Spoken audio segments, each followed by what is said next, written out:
11వ అధ్యాయము విశ్వరూపము 55 శ్లోకాలు. అర్జున వాచ. అర్జునుడు పలికెను, నీవు దయతో నాకు చెప్పిన ఈ పరమరహస్యమైన ఆధ్యాత్మిక విషయములను గురించి వినుట ద్వారా నా మోహము ఇప్పుడు తొలగిపోయింది. ఓ కమలనైనా ప్రతి జీవి రాకపోకలు కూర్చు విశదముగా నీ నుండి నేను శ్రవణం చేసి మరియు అంతరే నీ మహాత్యములు అనుభవ గమ్యమైనవి. ఓ అందరినీ అతిశయించేవాడా, ఓ పరమేశ్వర, నిన్ను నీవు వర్ణించుకునే రీతిగా నీ యథార్థ రూపమును నేను నా ఎదుట చూడగలను. నీవు ఏ విధంగా ఈ విశ్వమునందు ప్రవేశించదువో నేను చూడనభిలషించున్నాను. నీ యొక్క రూపము నేను దర్శించకూడదును. ఏ ప్రభు ఓగేశ్వర, నీ విశ్వరూపమును కాంచుటకు నేను సముద్రాన్ని నీవు తలచినచో దయతో నా ఆ అపరిమితమైన విశ్వరూపమును నాకు చూపము. శ్రీ భగవాను వాచ.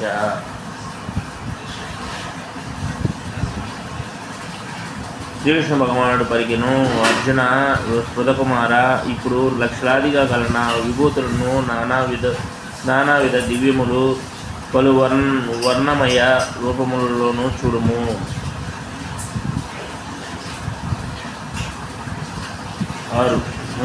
భరతశ్రేష్ఠుడా, ఇతర ఆదిత్యులను, వసువులను, రుద్రులను, అశ్వనీ కుమారులను మరియు సమస్త ఇతర దేవతలను గార్చము. అలాగనే ఇదివరకు ఎన్నడను ఎవరును కనివిని ఎరగని అద్భుత విషయములను గార్చము. అర్జున 7 నీవు చూడగోరు సమస్తము నా దేహమును ఒక మారుగా గార్చము. నీవు ప్రస్తుతము ఏది చూడగలను మరియు భవిష్యత్తున ఏది వీక్షించదలచును ఈ విశ్వము రూపము నీకు చూపగలదు. స్థావర జంగమాది సమస్తము ఒకచోటే కలదు. 8 కానీ నీవు ప్రస్తుత నేత్రములచే నన్ను గార్చలేవు కనుక నేను నీకు దివ్య నేత్రములను వసుకుచున్నాను. నా యోగ వైభవమును వీక్షించము. 9 సంజీవుడు పలికెను, ఓ రాజా, యోగేశ్వరుడైన శ్రీకృష్ణ భగవానుడు ఆ విధముగా పలికిన తదుపరి తన విశ్వరూపమును అర్జునుడికి ప్రదర్శించను.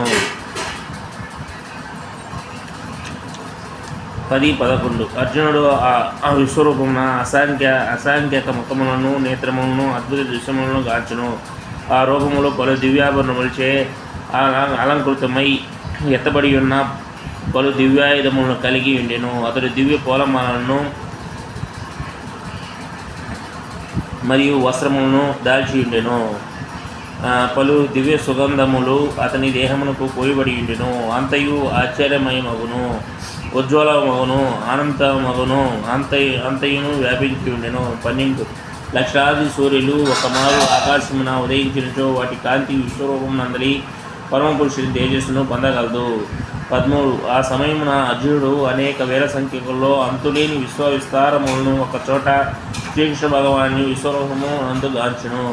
13 అంతటా సంభ్రమమునకు గురి అయిన వాడును, ఆశ్చర్యచకితుడైన వాడును, రోమాంచితుడైన వాడును ఆ అర్జునుడు శిరము వంచి నమస్కరించుతూ అగ్ని దేవదేవుని ప్రార్థింపదొడగెను. 14 అర్జునుడు పలికెను, అర్జునుడు పలికెను, ఏ నా ప్రియమైన కృష్ణ, సమస్త దేవతలు సమస్త ఇతర జీవులు నీ దేహమునందు సమావిష్టులై నిండుటను నేను గాంచున్నాను. పద్మాసునుడైన బ్రహ్మను, శివుని మరియు ఋషులను, దివ్య సర్పములను కూడా నీ యందు నేను దర్శించున్నాను. 16 ఏ విశ్వనాథ, విశ్వరూప, నీ దేహమునందు అపరిమితముగా సర్వత్రా వ్యాపించి ఉన్న అనేక బాహువులను, ఉదరములను, ముఖములను, నయనములను నేను గాంచున్నాను. నీ యందు ఆది మధ్యాంతములను నేను గాంచలేకున్నాను. 17 ప్రజ్వలించు అగ్ని లేక అప్రమేయమైన సూర్యకాంతి వలె అన్ని దిక్కుల యందు ప్రసరించు తేజోమయమైన కాంతి వలన నీ రూపమును గాంచుట కఠిన మొగుచున్నది. ఆయనను పెక్కు కిరీటములు, గదులు చక్రములచే అలంకరించబడిన నీ ఉజ్వల రూపమును సర్వత్రా నేను గాంచున్నాను. 18వ శ్లోకము. పరమ ఆదిగమ్యము నీవే, విశ్వమంతటికి పరమాధారము నీవే, అనంతుడవు మరియు పురాతనుడువు నీవే సనాతన ధర్మమును రక్షించు. ఇదే నా అభిప్రాయము. 19వ శ్లోకం. నీవు ఆది మధ్యాంత రహితుడువు, నీ వైభవం అపరితమై ఉన్నది. నీకు అసంఖ్యాక భుజములు కలవు. సూర్యచంద్రుడు నేత్రములు, ముఖము నుండి ప్రజ్వరిల్లు అగ్ని బయల్వేడులుట నీ తేజము. ఈ సమస్త విశ్వమును దగ్ధము చేయుటను చూచుచున్నాను. 20వ శ్లోకము. నీవు ఒక్కడవైనను సమస్త ఆకాశమును సర్వలోకములను మరియు అని నడుము గల ప్రదేశమును అంతటినీ ఆవరించున్నావు. ఓ మహానుభావ,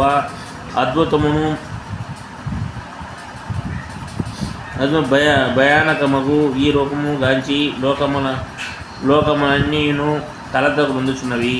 21వ శ్లోకం. దేవతా సమూహములందరూ నీకు శరణొచ్చుచున్నారు మరియు నీలో ప్రవేశించున్నారు. వారిలో కొందరు మిగుల విహ్వలులై దోసిలి ఎగ్గి ప్రార్థనలను గావించుచున్నారు.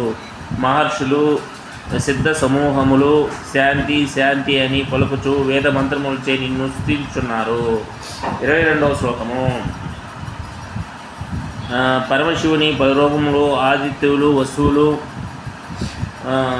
వసువులు, సాధ్యులు, విశ్వదేవతలు, అశ్విని కుమారులు, మరుత్తులు, పితృదేవతలు, గంధర్వులు, యక్షులు, రాక్షసులు, సిద్ధులు నిన్ను విస్మతులై గాంచుచున్నారు.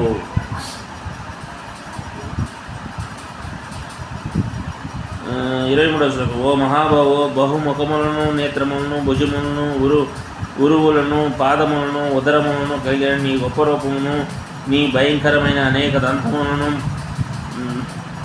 గాంచి లోకములన్నీ వాని దేవతలతో పాటు చెందుచున్నవి. వారి వలనే నేను కలత చెందుచున్నాను. 24వ శ్లోకం. ఓ సర్వవ్యాపక విష్ణు, పలు ప్రకాశమాన వర్ణములతో ఆకాశమును తాకుచు విప్పారిన ముఖములు, అతి తేజమైన నేత్రములు కలిగిన నిన్ను గాంచి నా మనస్సు భీతిచే కలత నొందినది. ఇక మనోస్థిరత్వమును కానీ సమత్వమును కానీ నేను ఏమాత్రమును నిలుపుకొనలేకున్నాను. 25వ శ్లోకం. ఓ దేవదేవ, లోక శరణ్య, దయచేసి నా ఎడ ప్రసన్నుడమగుము. ప్రజ్వలించుచున్న మృత్యువును బోలిన నీ ముఖములు మరియు భయంకరములైన దంతములను గాంచి సమత్వమును నిలుపుకొనలేక సర్వ విధమును నేను భ్రాంతుడనైతిని. 26, 27 శ్లోకాలు. ధృతరాష్ట్ర తనయులు తమ పక్షపు రాజులందరితోనూ భీష్ముడు, ద్రోణుడు, కర్ణుడు మరియు మా పక్షపు యోధముఖ్యులు కూడా వేగముగా నీ భయానకమైన నోలయందు ప్రవేశిస్తున్నారు. వారిలో కొందరు నీ దంతముల నడుమ తలలు ముక్కలై తగులుకొని ఉండుట నేను గాంచున్నాను. నదీ ప్రవాహములు సముద్రమునందు ప్రవేశించే రీతి ఈ మహాయోధులందరూ నీ నోలయందు ప్రవేశించి మంటల పాలగుచున్నారు. 29వ శ్లోకము. ప్రజ్వలించే అగ్నియందు నాశనమునకు శుభములు ప్రవేశించే రీతి జనులందరూ అత్యంత వేగముగా నీ ముఖమునందు ప్రవేశించున్నట్టు నేను గాంచున్నాను. ఓ విష్ణు, నీవు సమస్త జనులను నీ మండుచున్న నోళ్ళ ద్వారా అన్ని వైపుల నుండి కబలించుట నేను గాంచుచున్నాను. భీకరమైన ఉగ్రమైన కిరణములు కలిగి విశ్వమంతరిని నీ తేజస్సుతో ఆవరించి ఉన్నావు. 31వ శ్లోకము. ఓ దేవదేవ, ఉగ్రరూపంతో నిన్న నీవెవరివో దయతో నాకు తెలియజేయము. నీకు వందనములు సమర్పించదును. నా ఎడ ప్రసన్నడవము. నీవు ఆదిదేవుడువు. నీ యోజన మేమియు నాకు తెలియదు. నిన్ను గూర్చి నేను తెలుసుకొనగోరుచున్నాను. శ్రీ భగవాను వాచ. శ్రీభక్షణ 22వ శ్లోకం. శ్రీ భగవానుడు పలికెను, నేను గొప్ప లోక వినాశకరమైన కాలమును జనులందరినీ నశింపచేయటికే నేను ఇచ్చటకు ఆలోచించితిని. నీవు పాండవులు తప్ప ఇచ్చటనున్న ఇరుపక్ష యోధులందరూ చంపబడుతున్నారు. 33వ శ్లోకము. అందుచే లెమ్ము, యుద్ధ సన్నద్ధుడు అయి కీర్తిని గడింపుము. నీ శత్రువులను జయించి సముద్రమైన రాజ్యమును అనుభవింపుము. ఓ సవ్యసాచి, నా ఏర్పాటు చే వారందరూ ఇప్పుడే మరణించినందున ఈ యుద్ధమానికి నీవు కేవలము నిమిత్త మాత్రుడు అగము. 34వ శ్లోకము.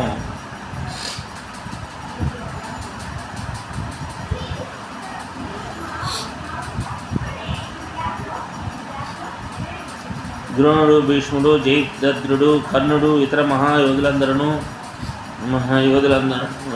నా చేయి ఇదివరకే చంపబడేది. కావున నీవు వారిని సంహరింపుము. ఏమాత్రము వేదనంతగా నీవు యుద్ధము చేయము. నీవు రణమున నీ శత్రువులను నాశనము చేయదు.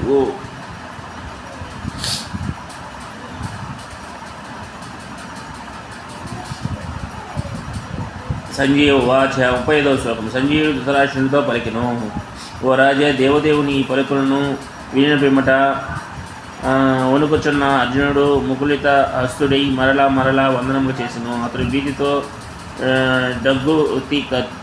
దగ్గుతికతతో శ్రీకృష్ణుడితో ఇట్లా పలికెను. అర్జునుడు పలికెను, ఓ శ్రీకృష్ణ, నీ నామమును వినినంతే లోకమంతియు మదము నుండి ప్రతి ఒక్కరూ నీ ఎడ అనురక్తులాగుచున్నారు. సిద్ధ సమూహములు నీకు గౌరవపూర్వకంగా అంజలి ఘటించున్నారు. రాక్షసులు భీతి చెందిన వారి పలుదిక్కులు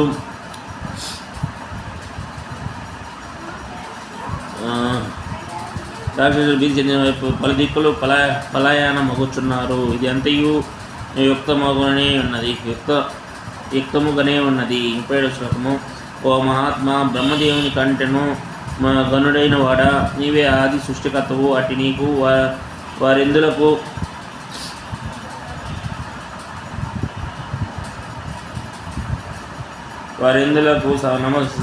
నమస్సులు అర్పించురు.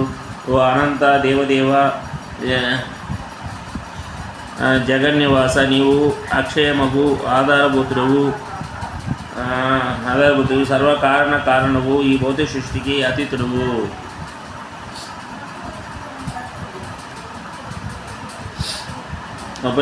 నీవు ఆదిదేవుడు, పురాణ పురుషుడవు, విశ్వమునకు ఉత్కష్టమైన ఆశ్రయమువు. నీవే సర్వమును ఎరిగిన వాడవు, తెలియదగిన సర్వము నీవే. ప్రకృతి గుణములకు అతీతుడవైన నీవే పరమ శరణుడువు. అనంతరూప, ఈ సమస్త విశ్వము నీచే ఆవరించబడి ఉన్నది. 38వ శ్లోకం. వాయువును మరియు పరమ నియామకుడు నీవే. అగ్ని, జలము, చంద్రుడు నీవే. ఆది జీవుడైన బ్రహ్మదేవుడు మరియు ప్రపితామహుడువు నీవే. కనుకనే నీకు 1000 నమస్కారములు చేయుచు మరలా వందనములు అర్పించున్నాను. 40వ శ్లోకము. నీకు ముందు నుండి వెనుక నుండి సర్వదిక్కుల నుండి నమస్కారం అర్పించున్నాను. అనంత వీర్య, నీవు అమిత విక్రమ సంపన్నుడవు మరియు సర్వవ్యాపివి. కనుకనే సర్వము నీవే అయి ఉన్నావు.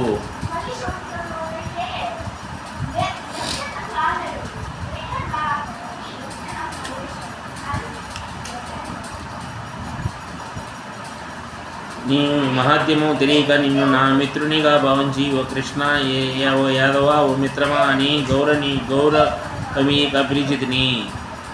ప్రేమతో కానీ లేదా మూర్ఖత్వంతో కానీ నేను ఆలోచించిన దాన్ని అంతటినీ దయతో క్షమింపుము. మనము విశ్రాంతి కొనినప్పుడు, ఒకే శయ్యపై శయనించినప్పుడు, కూర్చుండినప్పుడు, కలిపి భుజించినప్పుడు, ఒంటరిగా మరియు పలు మిత్రుల మధ్యన కొన్ని మార్లు నిన్ను నేను అమర్యాద పరిచితిని.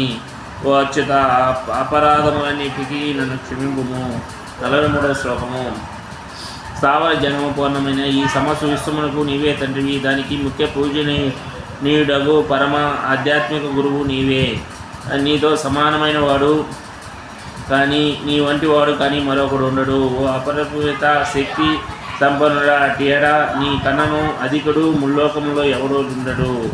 44వ శ్లోకము. నీవు ప్రతి జీవికిని పూజనీయుడవైన దేవదేవుడువు. కనుకనే సాష్టాంగపడి గౌరవపూర్వక వందనములను అర్పించుచు నీ కరుణకై వేడుచున్నాను. కుమారుణ్ణి మొండితనము, తండ్రి మిత్రుని అమర్యాదను,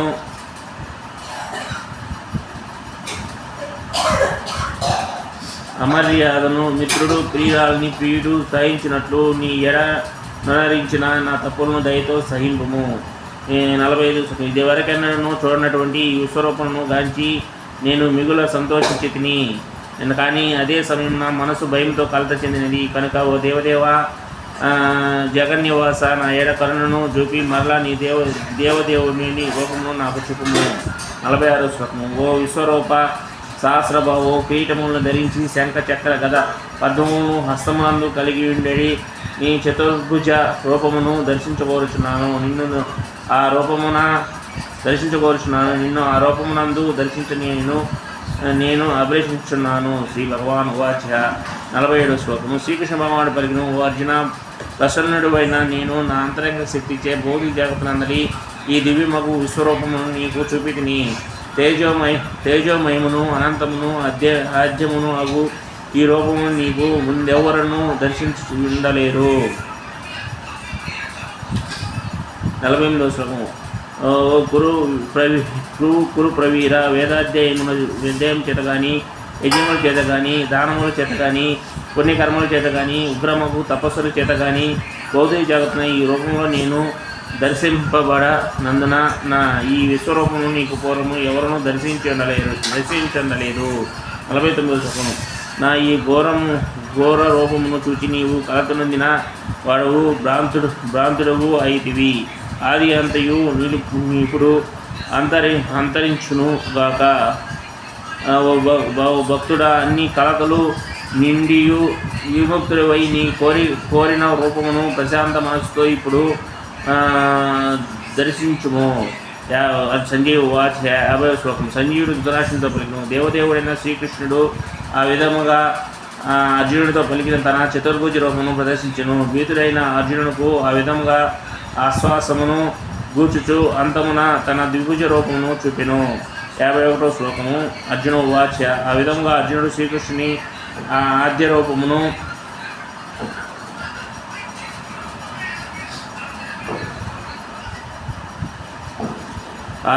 దర్శించి ఇట్టు పలికిను. ఓ జనార్దన, అత్యంత సుందరమైన నీ మానవ ఆకృతిని దర్శించి శాంతి చిత్తునై నా సహజ స్వభావమును పొంది తిని. శ్రీ భగవాన్ ఉవాచ. 52 శ్లోకము.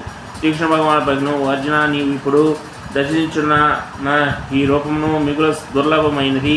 అత్యంత ప్రియమైన ఈ రూపమును దర్శించుటకు కొరకు దేవతలు సైతము నిత్యము వేచియుందురు.